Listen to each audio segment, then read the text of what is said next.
Morning all, welcome to Adam Drives on another beautiful day in the English countryside. Today we've got a car behind these doors that I've always quite fancied, but I've never actually driven before. So today we're going to find out, is it as good as it looks on paper? Let's go for a drive.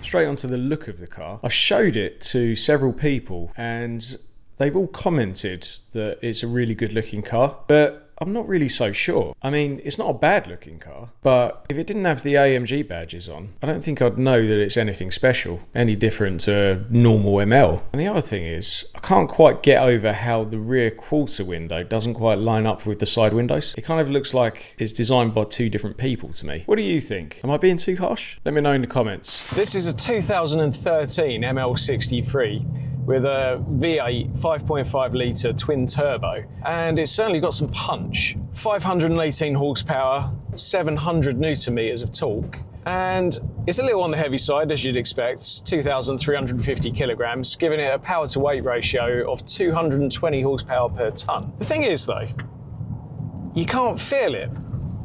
When you put your foot down, even in sport mode, you're like, I thought this car had 500 horsepower. Where are they? And then you push it down a bit more and all hell breaks loose. Allow me to demonstrate.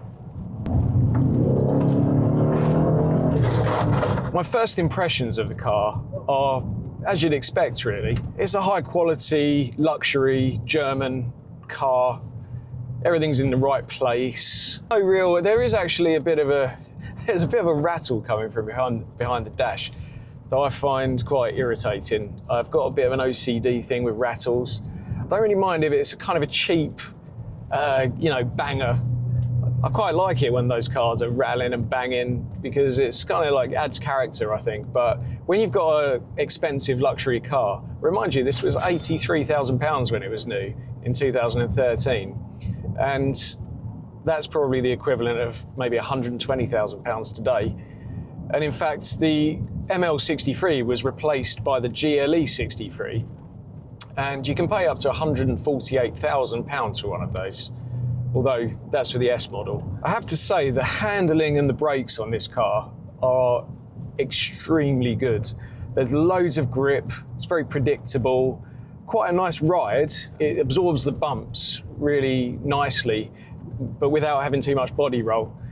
It feels, you can't say that it feels sporty to drive, to be fair, but it's nice and comfortable, handles well, it feels safe, and of course it's extremely fast if you want it to be. But weirdly, for an AMG, it feels more comfortable driving well within its limits than being hustled. One thing that I do find instantly irritating about this car is the fact that it refuses to remember your driving settings. So every time you get into the car, it's always in eco mode, and it's always in comfort mode. And the problem with that is that the throttle response has been set up for your granny to pull out of Tesco's car park. It's really non-linear. You've got to it feels like you've got to get your foot halfway down before the car even moves. And on the way to the shoot today, I couldn't see to the left in a country lane, and cameraman James said, yeah, you're fine to go. And I touched the throttle and just nothing happened. I was coming off of left foot on the brake onto the throttle, and the car just sat there. And for a 500 horsepower monster like this, it doesn't quite work. So you put it in sport mode, which you have to do every single time you jump in the car. Even if you stop at a petrol station, you've got to re-put it in sport mode every time. Even then, I don't feel like the throttle map is what a proper AMG should have. You want to have instant power, particularly when you're riding 700 newton meters of torque. You know, you touch the throttle, you want the car to go, and it just doesn't. And it kind of kills it for me a little bit. That's really my biggest criticism of this car is the gearbox is just slow and dopey. The other thing that is maybe a little bit iffy for me is the build quality of the car. At first you jump in and you think, yeah, it seems nice, comfortable seats, comfortable steering wheel. But then you start driving and you kind of like start hearing rattles a little bit. Let's see if you can hear this. Does that sound like a £83,000 car to you? Also, actually, I've just pulled over. Come and have a look at this. Can you see that? Look. The trim is all cracked. Just there. This is only a 12-year-old car, remember. I've seen Mercedes that are 50 years old that don't have cracks like that on the trim. And then come around to the front. Look at that. Can you see it moving? £83,000. And then there's this trim at the bottom here that keeps coming away. You have to kind of, look, just fall straight off. You have to keep putting it back.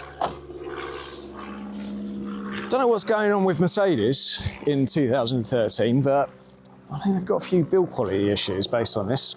Anyway, let's go for a drive again. There's another thing I want to mention while I'm being a bit moany about this car, and that's when you try to activate the rear windscreen wiper or the rear windscreen washer, you either end up shifting down, or if you just use the back of the switch, you indicate left.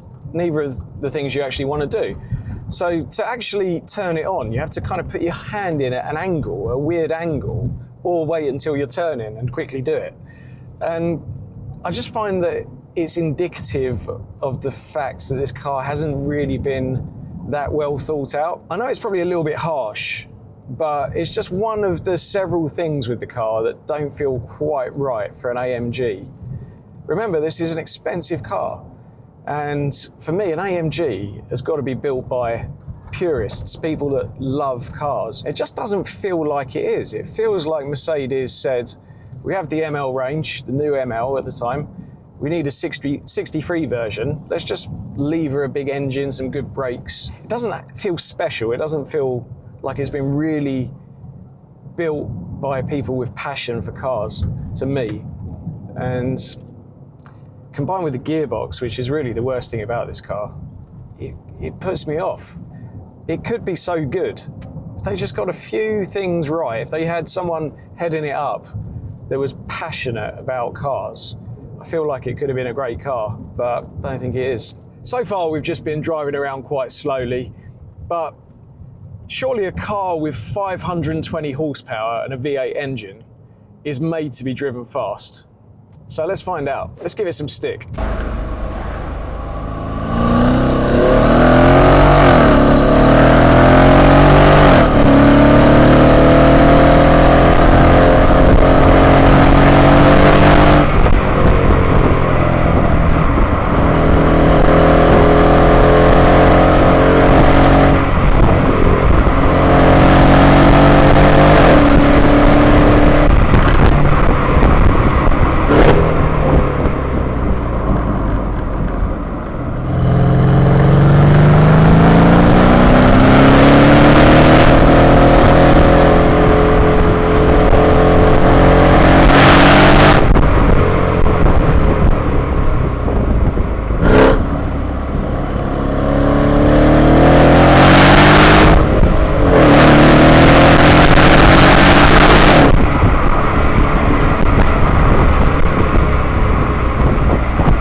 So the Adam Drive's score out of 10, we're going to rate it on the usual 4 things: fun, comfort, handling, and most important of all, how it makes you feel. For fun,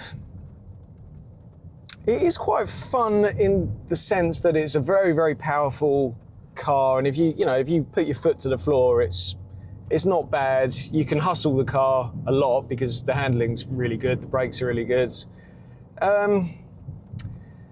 But yeah, I still don't really rate it as a fun car. I'd probably say 5 out of 10. In terms of the comfort, on the other hand, it's a very comfortable car. I think Mercedes has done a great job with the suspension.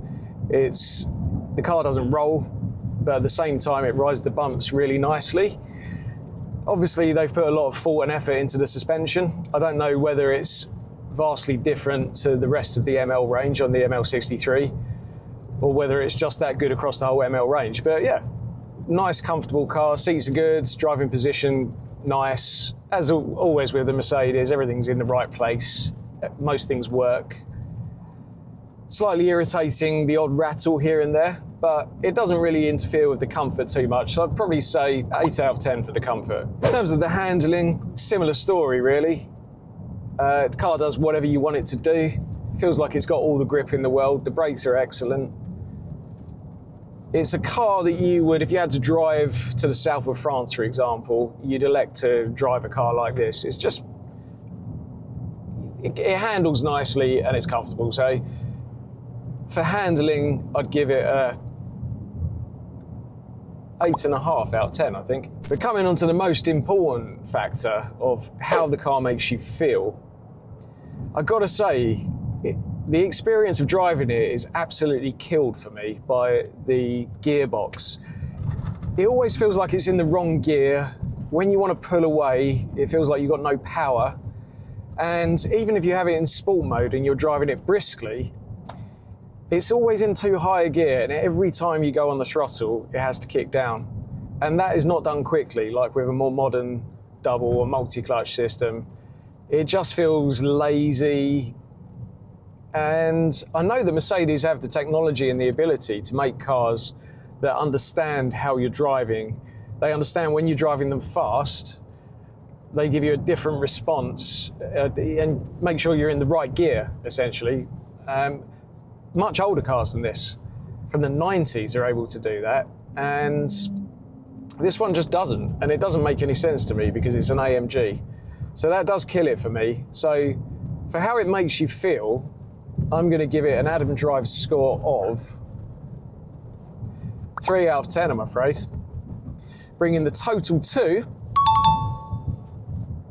So to answer the question, is the ML63 as good in reality as it is on paper?